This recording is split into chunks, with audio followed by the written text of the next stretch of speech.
This program was first broadcast on Canterbury's access media station, Plains FM, and was made with the assistance of New Zealand On Air.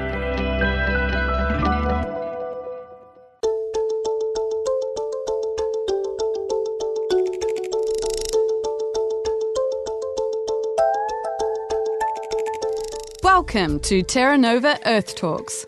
We speak with cutting-edge experts and wise elders from across the globe on the issues and action our Earth is calling for. Brought to you by the Terra Nova Foundation, driving environmental change through human connection and collective action.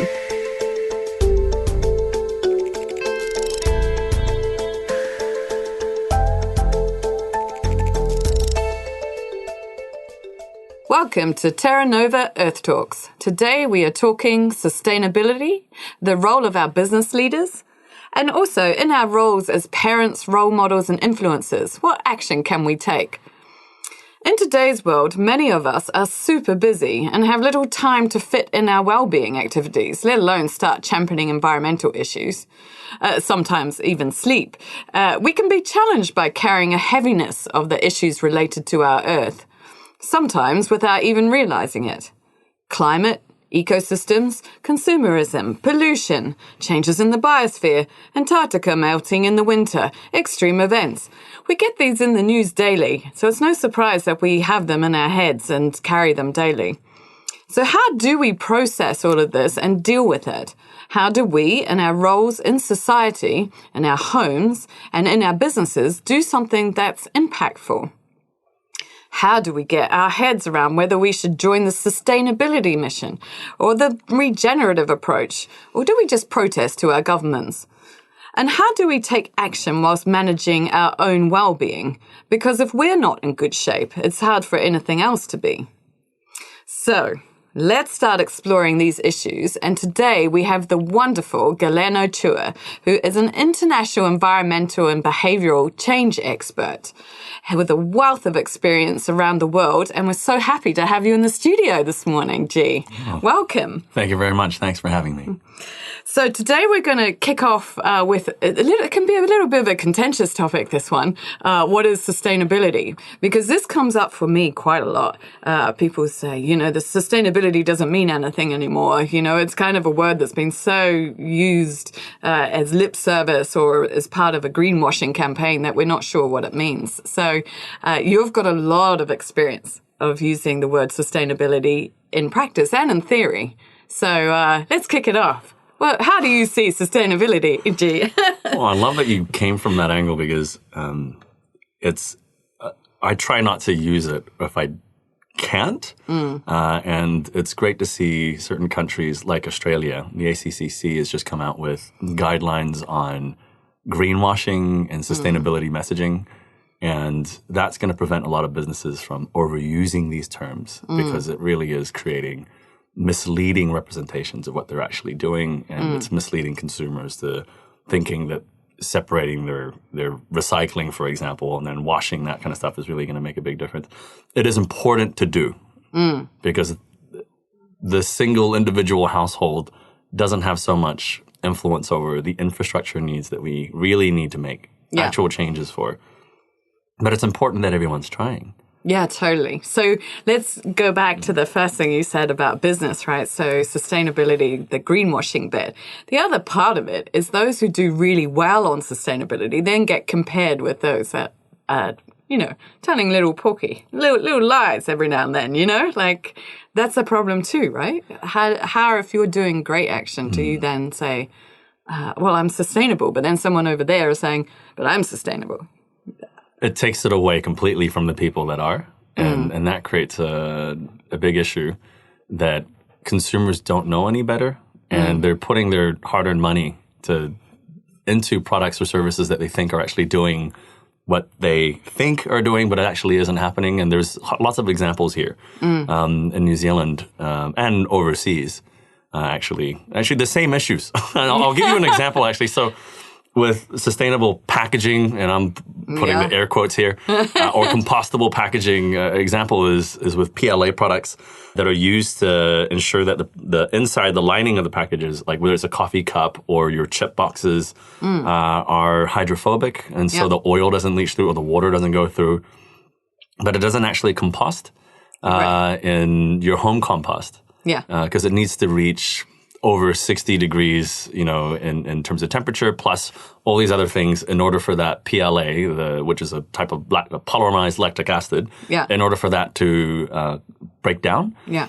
And in Canterbury, for example, we don't have a single facility that actually does this. Yeah, right. And you'll have all these packaging companies selling in Canterbury, saying all these things, consumers buying these things and actually having choices and will pay a bit more for the thing that they think is actually going to biodegrade, but it's not. No, and some companies use these really tricky things, like they'll say natural fibers, but they won't say that the natural fibers aren't going to break down because it's now been joined up with a nice thin piece of plastic. So now it's not recyclable. It's not any of those things, right? Well, on that note, some of those products may not have PLA, but they might have PFAS in it. Right. And PFAS is even worse because that's a forever compound. Yeah. And that's used in things like Teflon. And we've known for 60, 70 years that it's now in all of our blood.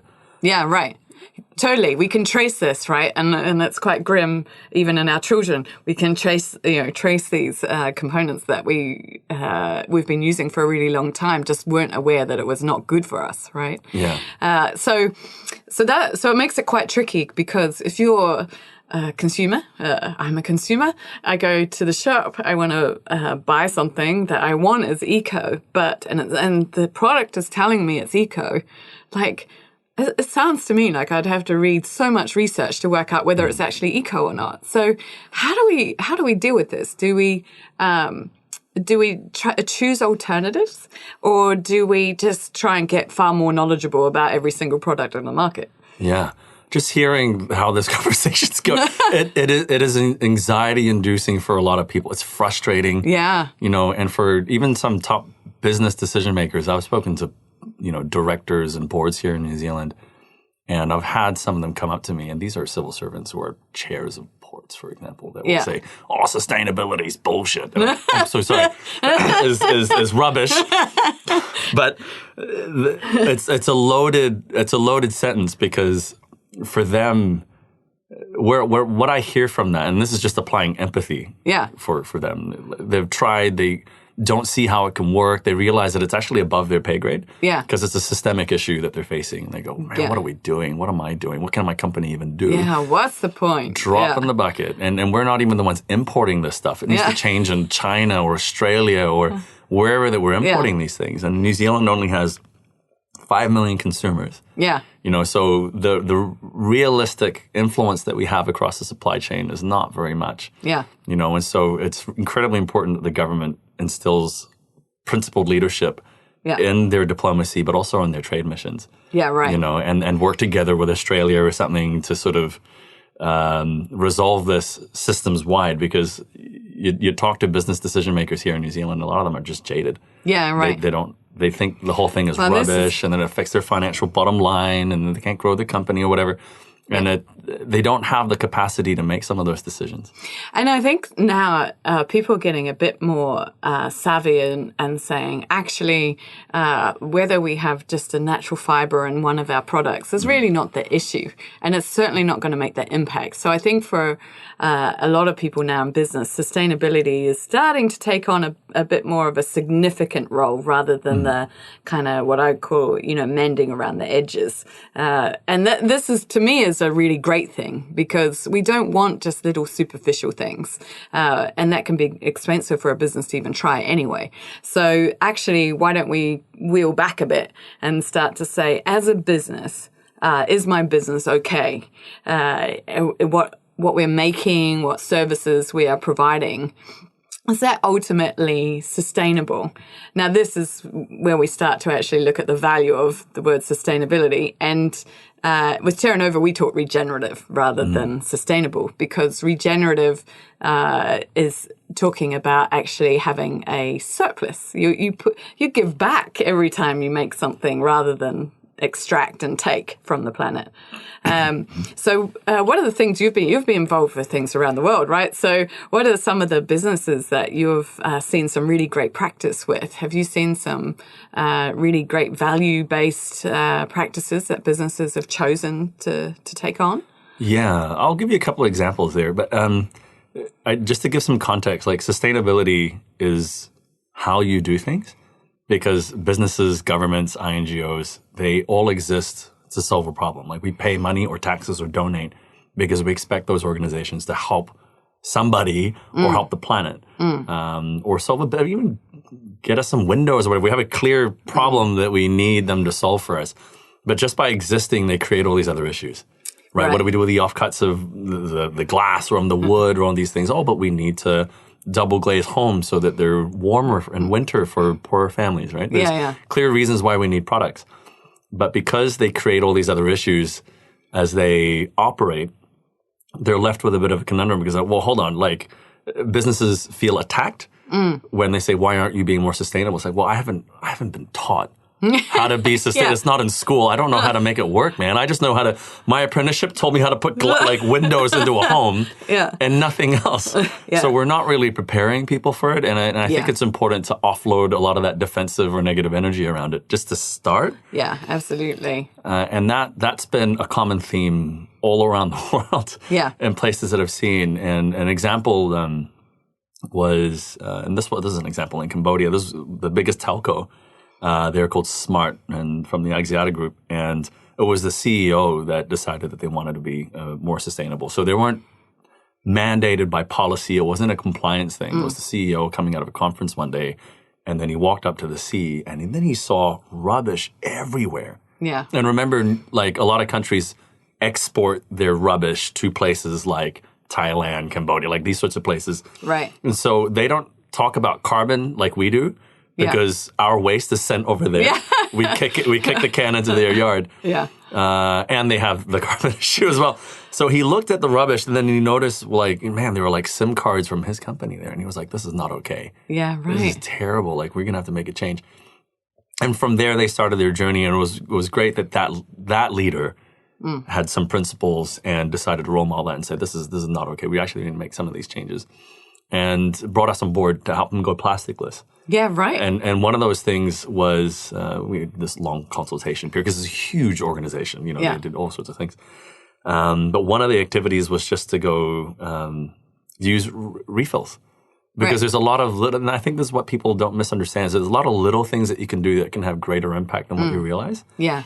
And one of the things that were refilled were like then this is during lockdowns and stuff. So they had to buy heaps of hand sanitizer, disinfectant, and things. And we found a local supplier that was buying locally that had an EV that produced locally and that was using natural products. Some things were imported, like their alcohol. You need that in your sanitizer, of course. Yeah. But everything else, like the aloe vera, all that stuff was grown in Cambodia. Yeah. Whereas previously they were buying all the stuff from China, importing it, and not really knowing where it's coming from and all these things. And so they swapped, and it was for like the same price. Yeah, right. But they had to be intentional about it. They didn't know it was there because no one was looking, because no one thought about it. Yeah. And so when you put sustainability objectives down and think, well, let's get started, and let's actually just map out what our current impact is. Right. And then we can start to identify things that, man, that's a quick fix, changing the supplier for this, and it's not even costing us any more money. So for them, they were able to swap that supplier, and it was for the same price. Yeah. And it almost eliminated their single-use packaging because we were talking hundreds of bottles of sanitizer were being used there nationwide. And that one decision, and the next month they swapped. And so instead of single-use packaging, they were reusing those bottles. Yeah. There were some other challenges, and this is where the people part of it comes into play. Yeah. Because a lot of the bottles were being stolen. So they had to keep replacing it. That's a bit trickier. It is trickier, but the thing is it was being phased down. So after, I think the first round in that first month, something like 80 bottles disappeared. Yeah. And so the refillery had to repurchase these bottles. And then but that number gradually went down to something like 10, 15%. and then right. 5%. Yeah, so eventually they were able to refill almost all of their bottles.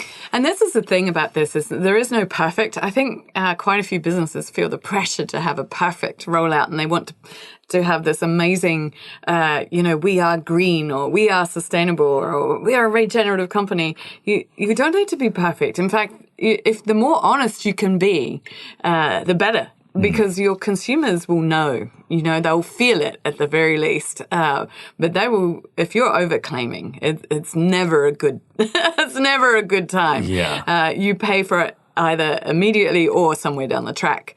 So way better to go, we're trying, we're doing our best, this is what we're doing, and paint that journey, because then that's reality. That's, you don't feel like you've got this massive facade of a business saying, we're amazing. And that's especially in the sustainability area, it's kind of like, well, they're big shoes to fill if you're going to claim you're a sustainability leader, right? Yeah. So in a way, I guess leaders aren't the people saying they're amazing. They're the people going, this is tough. Real leaders. Yeah, exactly. Real. Because there's a lot of leaders in leadership positions. They're leaders too. Yeah. Yeah, it doesn't mean the title necessarily, right? It's actually the action that's being taken. And I find that quite interesting too, is you asking about the question, just asking the question. For most of the businesses that we work with Terra Nova, they want to do something. They just don't even know which questions to ask, right? So what would you say are some of the questions that are really good questions for a business to ask? Have you heard of KPQs? KPQs? Yeah. Tell me KPQs. Key performance questions. Oh, yes. Okay. Yeah. There's a lot of... It's like, is this a product? Okay, switch into... this is something everybody performance. can do. Here we go. Yeah, well, because everyone knows what KPIs are, key performance indicators, and they're metrics to figuring out how on track you are. But you're right about the questions, and you can formulate them by asking, to what extent or how well are we doing so-and-so. So to what extent is our organization ensuring, our waste is being diverted from landfill or minimizing and eliminating our waste? Yeah, sure. As an example. And then when you ask that question, you go, well, actually, what waste are we creating? Because it starts, when you ask a really great question, it starts making you realize how much you don't know. Yeah. And you keep asking more questions, instead of having suddenly arbitrary KPIs. Yeah. Because if you're not answering the right question, you're going to get a whole bunch of random numbers that you're not even sure how to use. Oh, well, and you can be entirely successful if you write the right KPIs and not be at all. Yes, no, exactly. So, And so every quarter, and this is what our organizations do, or when we work with people, it's to ask them, well, to what extent are we doing so-and-so at this time? So it's being smart about the question, SMART, that's what I mean by smart, and the KPIs, and so that they start taking, because you're forced to take a big step back and really reflect on where you actually are. And that's the bravery bit, right? So, because leaders are courageous. That's, I think, is one of the most defining characteristic of a leader is courage. Yeah. It's great when people are really articulate and do amazing speeches, but it's the courage and action, I think, is the real leader. And it starts with the question. You don't ask the question, you don't get the answer. You can stay ignorant, right? That's not courageous. Yeah. Well, the bravery is in that question. That's right. And when you start asking those questions and you realize that your KPIs aren't, or what you thought were good metrics are not serving you. Yeah. And then that's where the courage comes in to say, well, this is being honest having the courage to be honest with yourself and saying, well, this is not working. Yeah. How do we make it work then? And actually going to ask for help. Yeah. And the other really wonderful playthrough of that is that often in businesses, it's someone down the hierarchy that's given the sustainability job.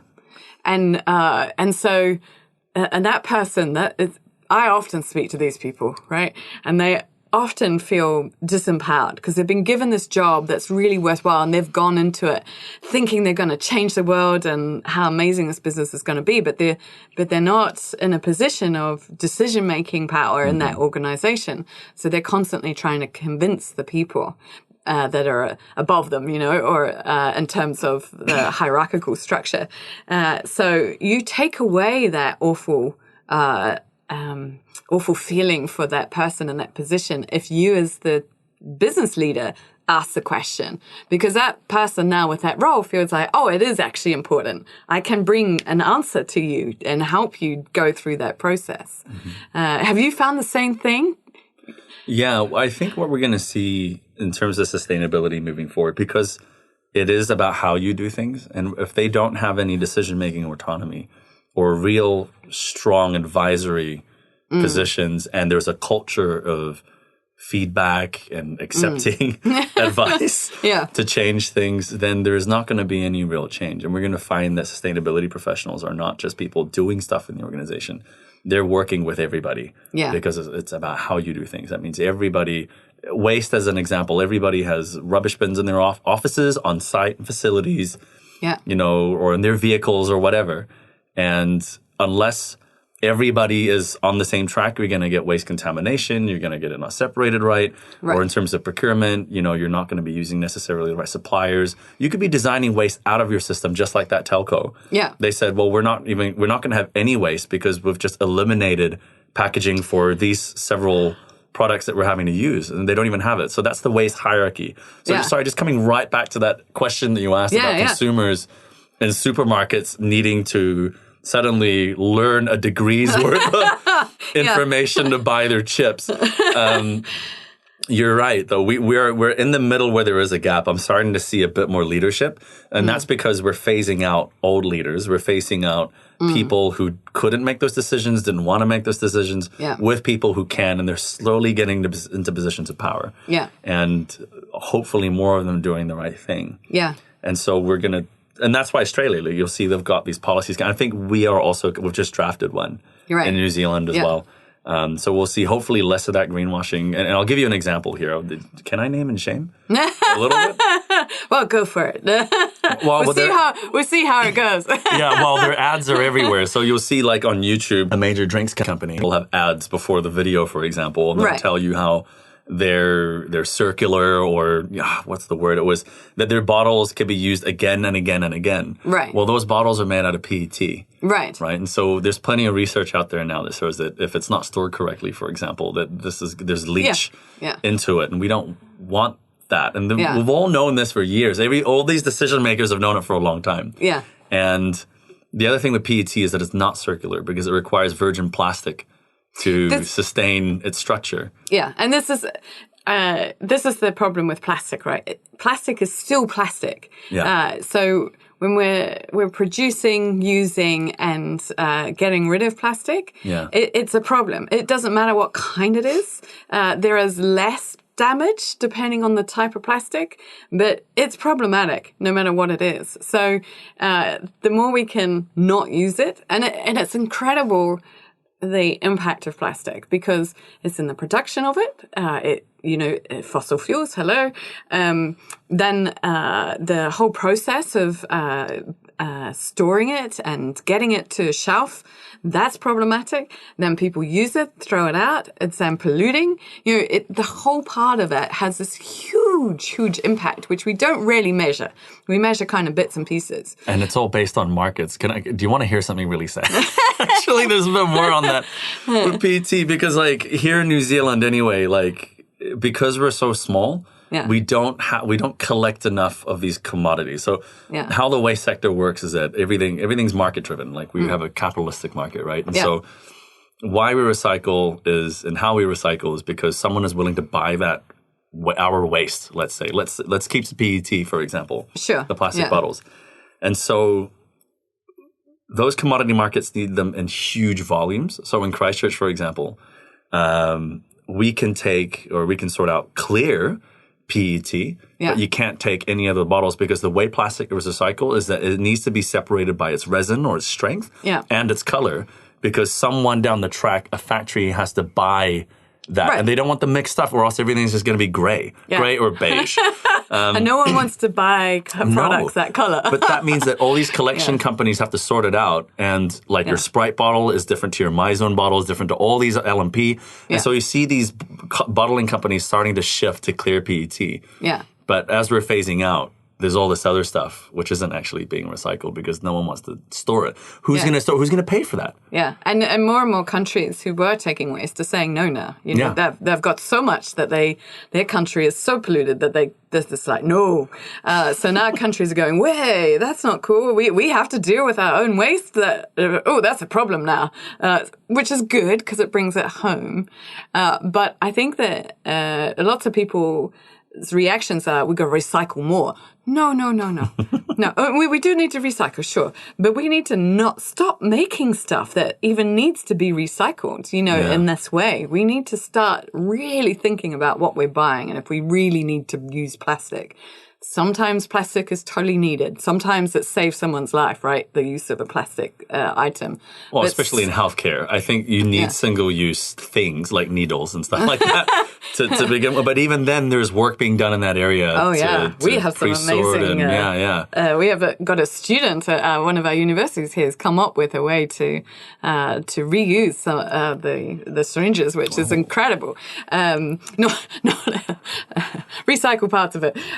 But there's all sorts of ideas that can come for those that we really need. But it's the stuff that we don't need and that's where the bulk of the plastic is. It's kind of quick and easy, accessible. Let's just grab that plastic bottle of water.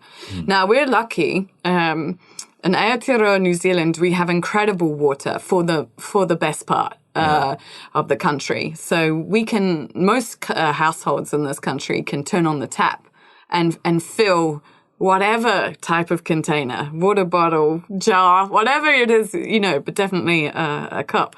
And so we don't need to do that. So it's just effort on our part to always make sure we have a container with us. So we don't need to use anything else. That might not be true everywhere. But this is the point. This is when, to your point about the questions, key questions. What is it that you can actually do? What is in your control? How can you redesign things so that you phase out using stuff like plastic? Now, one of the things I'm really keen for you to talk about, because some of this can feel like, how am I going to do without plastic? And actually, we do have... with Terra Nova, we have an EcoFit community, which is where you can join up and get inspired by actions to take. And one of the little challenges we've got is go without plastic for a week. And people go, whoa, like they move away from the table and they go, oh, could I do that? Oh, I wonder if I could do that, which is like crazy, right? But it's good because for a week you have to work out, you have to do some planning.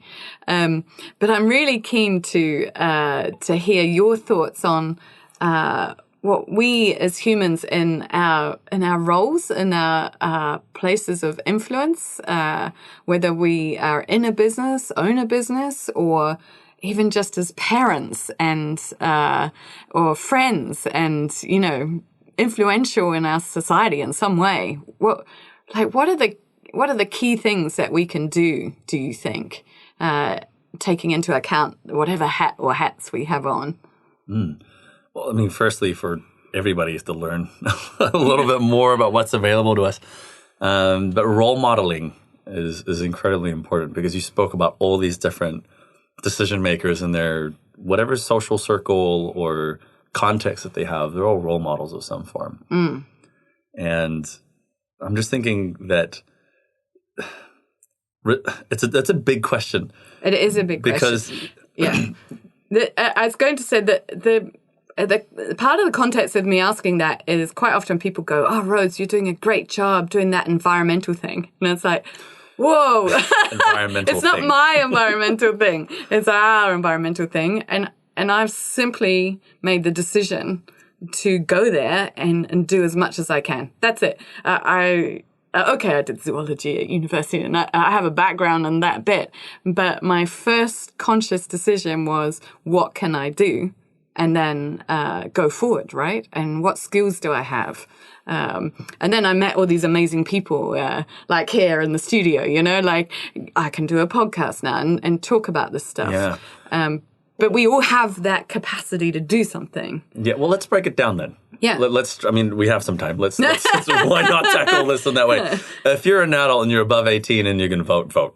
Because this is where, this is applying the Pareto rule, the 80-20 rule, where 20% of something that you do can have 80% of the impact. Yeah. It's policy. Yeah. Because why big companies in New Zealand who export are forced to change, report on their climate change, their climate reporting, change their waste providers, upgrade their fleet, put in solar, all these things that they're doing is because their buyers in Europe are forcing them to do that. Yeah. And then there's a trickle-down effect because these small businesses who are contractors for big companies are then forced to change because they're saying, well, we have to report on what we're doing and we have to put our money where our mouth is or else we can't export millions of dollars worth of stuff. So we have to make that change. I guess we should be send out a big gratitude to everyone in Europe who's insisted that our products are of a certain quality, right? Yeah, well, we as voters haven't been intentional about that. That's the reality. The reason why big companies in New Zealand are changing isn't because of leadership. It's because our customers are making us do it. Yeah, right. So we do really have to thank the Europeans for the change that's going on here. And I'll give you some example of why I say that.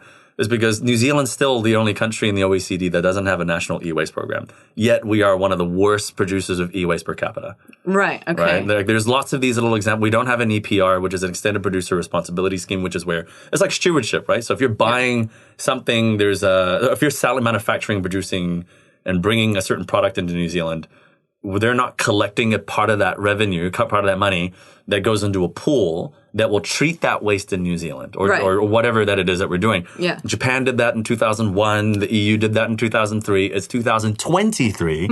And we are just figuring out we have 6 priority things that we're looking at. And tires will come out first.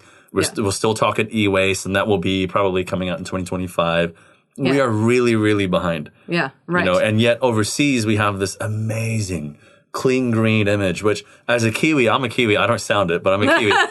But I've benefited from that so much. Yeah. I'll go overseas and I'll be doing whatever expatriate work that I'm doing. And then I'll have the governor of Kuwait, come and talk to me because I'm ethnically Chinese, assuming that I was a waiter or something. And then when I open my mouth, he's like, oh, where are you from? Oh, New Zealand. And then he will I love Lord of the Rings. Your country's so clean and green. I love this. I love this. I love your honey. Yeah. And it's like we're banking on Sir Peter Jackson. We're banking on the All Blacks. We're banking on, whether you love her or hate her, Jacinda. We're banking on Helen Clark. We're banking on all these people that have done great things for the country. Yeah. And we're exporting, and all these Kiwis who travel benefit from that brand. Can you imagine traveling as another country? I probably can't say it in this podcast, but that's not New Zealand. That's not New Zealand, and we're greeted so well because of this image that we have. Yeah, yeah. When we come home, we're not doing half of these things. Like our waste sector is a cowboy market. We've talked on previous podcasts about our ecosystems here. We've got an incredible. As a country, we have some of the most amazing remains of Gondwana, the original, separation of the lands into the continents. And so we have a lot of indigenous flora and fauna that you can't get anywhere else in the world, and they're disappearing. Yeah. So we've got this huge task to deal with that, which not everyone's aware of. So anyone visiting New Zealand, please help our conservation effort because we definitely need it.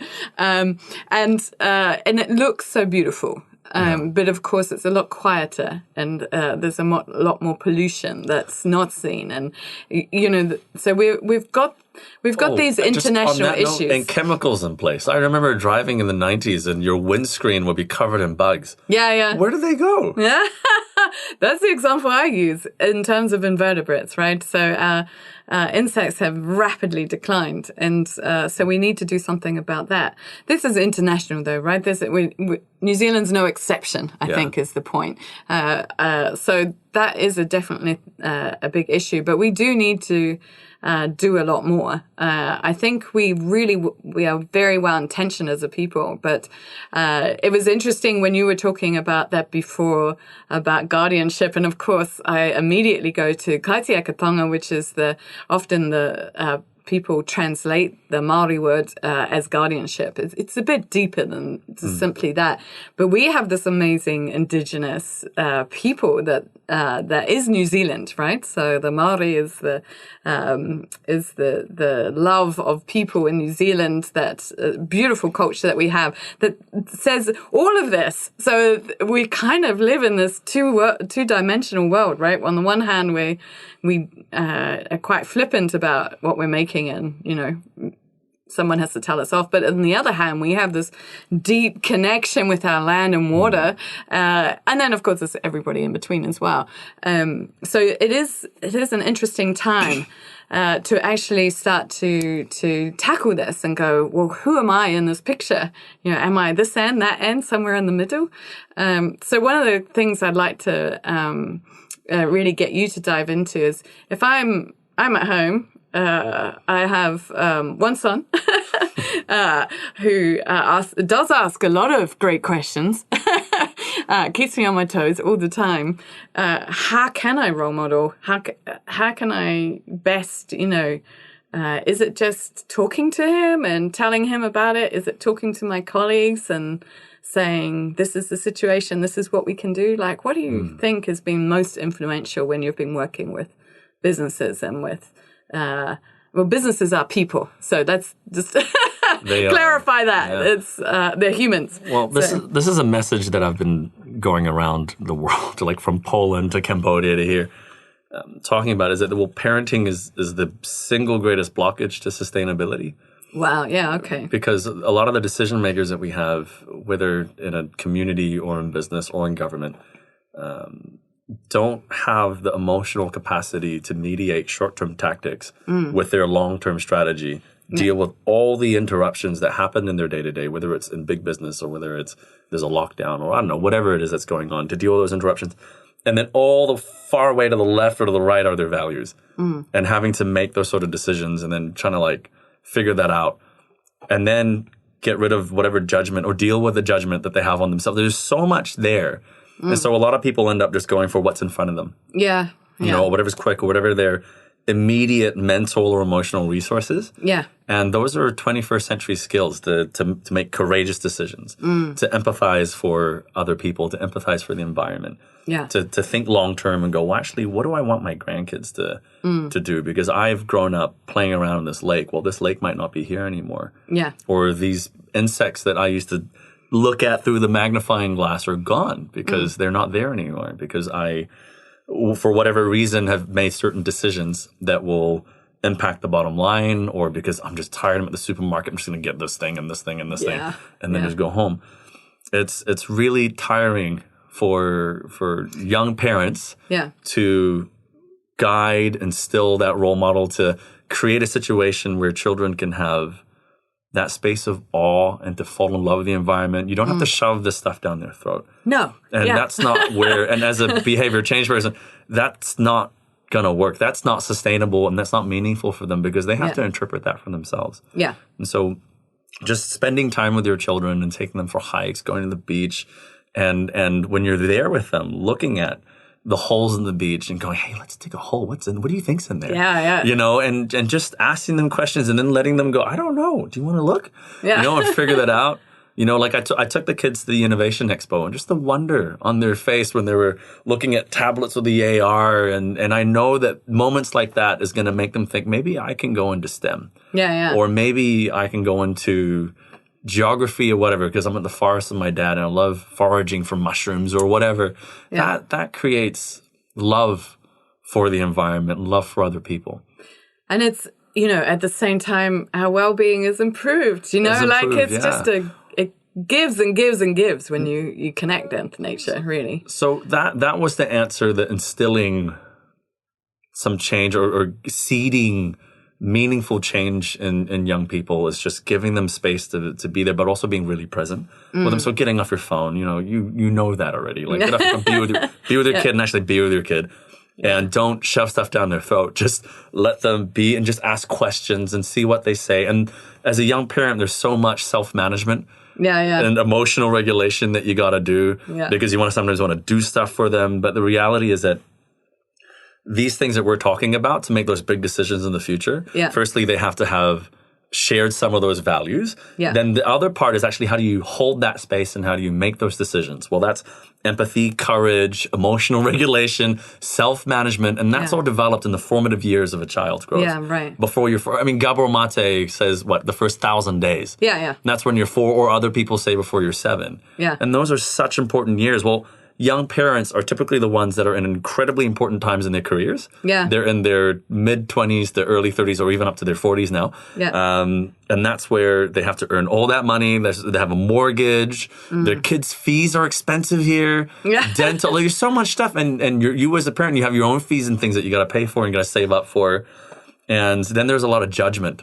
There's already enough self-judgment as a parent that you have to go through. It's like, am I being a good enough dad or mom or all this stuff? And then you look at social media and life is perfect for other people. And then you could be in the supermarket and you get people rolling their eyes at you because your child's chucking a tantrum or whatever. That whole if village. If you're in that situation, chill, man, because every parent has had that moment. So, but totally. And it's no surprise that we feel knackered and super, super tired is what I mean by knackered. And really fatigued and really want to, just sit down and do nothing when we get home because we're so, it's not just the physical running around and doing stuff. It's the headspace, I've got all of this and I'm trying to be a good person, and the reality is a good person is just a decent person, which comes back to your values, right? Empathy. What were the other ones you had? Empathy, courage. Courage or compassion, and all these important things that we talk about are the themes of all these great movies. That's true. We don't necessarily do them. And they don't. The reality is this is over time, right? So sometimes we feel pressure every day to do something. That's not realistic. So I think when it comes to some of the eco or environmental action we're asking for, it can be just simply. It could be taking your kid outside this afternoon, and even if it's cold, get outside and just hunt for the biggest insect you can find. It can be as simple as that, or getting some mud. Curiosity, because your kids can see it on your face. You're saying, let's look for the biggest one, or hey guys, let's actually look for one. And then you Google it and they see you Googling and they go, oh, dad or mom are actually looking it up because they don't know either. Well, I did marine biology, and my son honestly knows way more about marine biology now than I can remember, because he's had these amazing programs on TV that he's watched, and he absorbs everything. So that's the other thing. We try and get library books out, and so he wants to read what his mates are reading, or whatever. But I deliberately will get a different book that he wouldn't choose, that just has interesting facts, or interesting things that are in there for him to look at that is to do with with nature. It can be as simple as that, just really energizing people in that way. Your son, was it? Yeah. You're very lucky, but to be living in New Zealand, but have you as a mother doing that. Yeah, but, a library, a lot of places around the world have libraries. It's something accessible, so even if you have not got... if you've not got nature around you, then it's like bringing nature in, but not necessarily having to be, intense on a screen. It can be just a book, that you take back. But the other thing I think is I just translate this to business. Get your staff outside. It's going to do them better. They're going to make better decisions.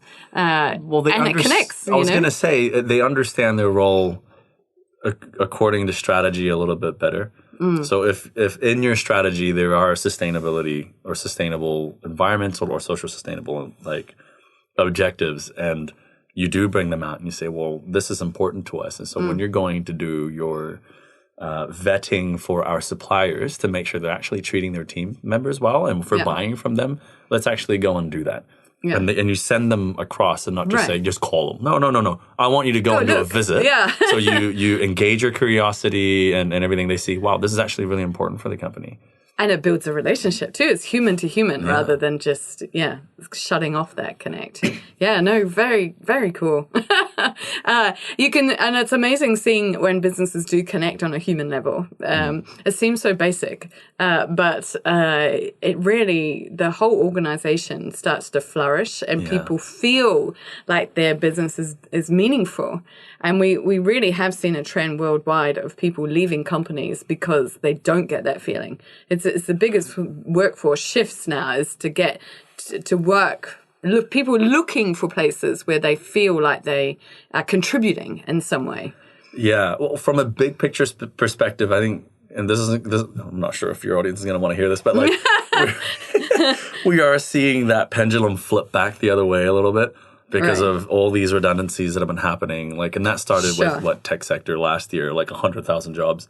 Yeah, and that going, and now managers are being a lot more strict about how people are working. Well, we'll have to talk about this another time because one of the things, of course, is that businesses, which we haven't talked about today, are much likely to be resilient going forward if they are bringing in the earth component or the environmental component because of all of these extreme events, because we're moving well out of an extractive phase of this, thankfully, of this planet and moving into much more sustainable, if not regenerative phase, where those who can get resources much more circular and looped in are going to survive. I mean, this is the reality. We're not going to just be able to blatantly take. So hopefully that flip will just move into those companies surviving are going to be really, really amazing. But let's leave that for another day because one of the things I wanted to kind of end with is if we're looking now, I was saying a 10-year window of opportunity, but I'm bringing that back to 5 years now. So there is a bit of urgency on the table. So if let's do two scenarios. One, if you're a parent at home, and the other, if you're a business leader. What's one thing that you would do today, like a must-do for to make a difference for this window of opportunity? Oh man, well, just top of mind, and I have not really thought through that question, but it's top of mind. It doesn't have to be the best thing. It's just I started a worm farm with the kids. Oh yeah. Yeah, well, because like food waste isn't something that we deal with very well in New Zealand. We think we do, but we don't really, and that's because there's a lot of contamination. Right. Like a lot of people putting compostable packaging into the green bin, and then most places won't take it because it's not actually compostable on those sites. Right. And so a lot of it goes to landfill. Yeah. Or it contaminates the thing, and then the products that these composters are selling, well, they can't sell because farmers won't buy it. Yeah, right. Do you remember how I said like the plastic, everything's all commodity markets? Yeah, totally. Yeah, so if they can't offload it, then they don't want it. Yeah, so back it goes into landfill. Back it goes into landfill or just sits there and rots. So you start a worm farm. And that was just something that I enjoyed doing with the kids, and the kids learned about it. And worms are fantastic, right? We need worms so cool creatures for soil. Yeah. And then you learn actually just by seeing if your worms survive. You're forced to learn a lot about what should or shouldn't go into the soils. And then you go, oh my God, there's all this stuff about pH and all these things which I learned at school, which I have to apply now. But it also changes how you do things a little bit. But just know that your purchasing power is important, and there are other outlets for you to get your groceries from, for example. Yeah. That you don't have to get from the big two. Yeah. So in New Zealand. So there are, and even overseas, so if you can, the more you can do at home, the better. And if you've got children, it's even better to engage them in it because then they start doing things with you. Isn't that beautiful? Yeah, well, it's a joy. We need more joy. We definitely need more joy. And so even I was living in London, I used to have, it was like a 30 centimeter, windowsill. And even in that 30 by 30 centimeter, even in that little windowsill, I could have 3 pots, right? I could grow 3 things. So that's what I used to do. It was partly, keep my sanity by having green in there. But there's opportunity no matter where you live. Actually, on that note, can I take back what I think starting a word farm is great.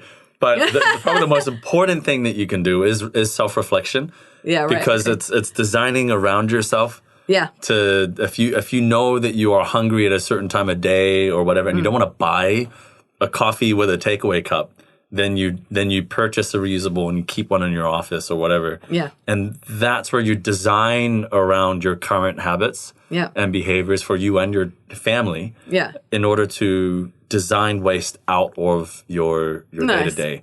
So that's probably the most impactful thing that you do because it's little things that you do and then you end up working around your habits. And this is a little bit of prep, right? A little bit of before work to then make your whole week. Do you mind if I share an example with you on that? Actually, and this is an example in Cambodia where, like, in 2016, there was a very shameful moment for the country because they have the water festival where they do these dragon boat racing competitions on the Mekong. And for 3 days, there was, like, rubbish all along the riverbanks and the waste management company of the city, they swept it into the river every single night. Right. And we looked at a 60,000 square meter space and 95% of that was food packaging. Wow. And so instead of coming in and saying, hey, expat hero mentality, we said, why don't we just study it and run a social experiment to see how we can design that out. Right. So we gave ourselves sort of like a 10-year period to have no litter at these festivals. And so we ran Cambodia's biggest food festival as a social experiment for waste management. Nice. And so we journey mapped to sort of work around the waste journey. And then I'll give you an example. Just one of these areas, we did like a what if exercise. And that's where packaging turns into waste, where people are sitting, right? So that's where they unpack and they eat and then it becomes waste. And so half the event was tables and chairs and the other half was picnic mats. Yeah. And on the picnic mats, we had 95% less litter than on the tables and chairs, all things equal. Same amount of bins, same amount of volunteers. Wow, that's interesting. So on the second day of the festival, we thought, well, tables and chairs aren't going away. Why don't we put more bins? Let's take half of the bins and the volunteers to the tables and chairs and see what happens. We still had 95% less litter on the picnic mats, right? And so what we did was we found a way, because it was cheaper to use the picnic mats because we went to the local pagodas, gave them an offering. They gave the picnic mats for free. Yeah, sure. Tables were $15 per table and $1 per chair per day. Yeah. Right? And so we gave those insights to the city council. They ran the event. And within 3 years, we had 90% less litter because we designed it around people's current behaviors. Nice. Instead of forcing them to change, so why don't you just work around them? We worked around them and the results were there. It was a lot more effortless. Yeah. But that's all reflection, knowing yourself and working around yourself to get to where you want to be. That's probably where you're going to get more immediate impact than anywhere else. That's cool. So that makes those questions totally critical then. Yeah. Like looking, could we have done this better? What, instead of like dealing with the issue at the end, going, could this issue not exist? Well, and starting with from a place of no judgment. Yeah. And so if you can, because that's key, or else you step off on an angry foot or a guilty foot, and then you take decisions which end in dissonance and not resonance. Yeah. And you want to get to where you want to be. Yeah. Not, I want to avoid that, because all you think about is what you should be avoiding, as opposed to thinking about, well, actually, that's where I want to be. Yeah. So let's start there and let's try and have a happy process around this. Yeah, totally. And I think that's one of the things in this whole climate environment space is we have a tendency to blame others or to feel bad to the point where we're like, we don't know where to start. Just put that to the side and just go, right, deep breath. What can I do? Yeah. What could we tackle? And it'll make a big impact and I'll feel good. What could we do? How can we think creatively? And then go outside to be creative. Because you're going to probably be more creative if you're out in nature. Absolutely. Yeah. You need that. You feel good and then you do good things. It's very cool. It's been a pleasure having you in the studio today, G. Wonderful things. We touched on so many issues that we probably could do a whole podcast out of one. But it's wonderful to have had you in here. If people want to get in touch with you, what's the best way? Is it perhaps through LinkedIn? Yeah, I think LinkedIn. So we, on Terra Nova Podcast, we are on the Plains FM website, but we're also on Spotify and on Apple. Go to the links there for Galeno Chua, most known as G. And you can connect with him, particularly if you're looking at some of the actions you want to take as a business leader. He'll be very happy to engage with you. And we'll have all the links to the references we've made through this podcast on the Terra Nova website. That's terranova.foundation. Thanks again, G. Lovely to have you here. Likewise. Thank you for having me. Thanks for listening to this episode of Terra Nova Earth Talks. For more information on the content and links from this podcast, go to the Terra Nova website. That's terranova.foundation. To listen to other interviews in this series, go to the Plains FM website. That's plainsfm.org.nz. Search for Terra Nova Earth Talks. Also on Spotify or Apple Podcasts. Bye for now.